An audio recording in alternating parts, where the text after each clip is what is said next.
Hi friends, kitchen कट्टा ह्या आपल्या यूट्यूब चॅनलवर आपल्या सर्वांचं खूप खूप मनापासून स्वागत.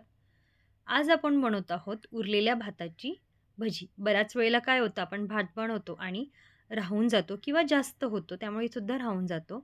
तर आज आपण मस्त अशी भजी बनवूयात. खूप छान होते, कुरकुरीत आणि खायला खूप टेस्टी लागते. जर भात चिकट असेल तर अशा प्रकारे फक्त हाताने स्मॅश केलं तरीही चालतं. जेव्हा आपण मसाले भात बनवतो, तर त्यामध्ये बऱ्याच वेळेला आपण खडे मसाले घालतो, तर हे अशा प्रकारे काढून घ्यायचे आहेत. हा बिर्याणी राईस असल्यामुळे इतका चांगला स्मॅश होत नाही आहे, तर मी हा मिक्सरला लावणार आहे. मिक्सरला वाटत असताना आपण अगदी थोडंसं पाणी किंवा नाही घातलं तरीही चालेल पाणी. पाहू शकता मी अशा प्रकारे बारीक वाटून घेतलेलं आहे. खूप जास्त पातळ केलेला नाही आहे. ह्यामध्ये अगदी थोडंसं तांदळाचं पीठ घालणार आहोत. तांदळाचं पीठ नसेल तर तुम्ही बेसनसुद्धा घालू शकता.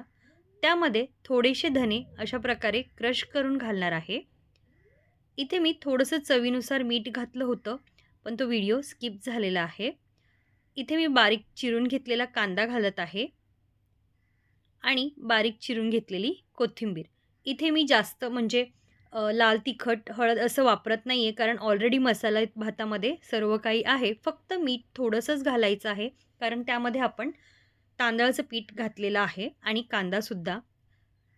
हे सर्व व्यवस्थित आपण मिक्स करून घेऊयात आणि अगदी थोडंसं पाणी आपण घालून छान असं बॅटर बनवून घेऊयात. खूप जास्त पाणी वापरणार नाही आहोत आपण इथे.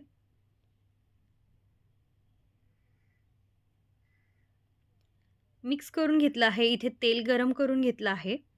त्यामध्ये आपण भजी जसं आपण नॉर्मली भजी बनवतो तसं सोडून घ्यायचं आहे तेलामध्ये आणि छान मीडियम फ्लेमवरती भजी तळून घ्यायची आहे.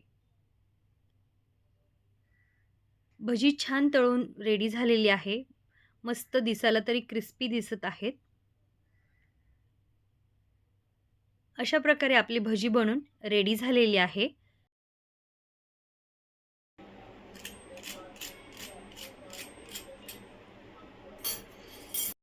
जर केव्हा भात जास्त झाला तर अशा प्रकारे भजी नक्की बनवून पहा.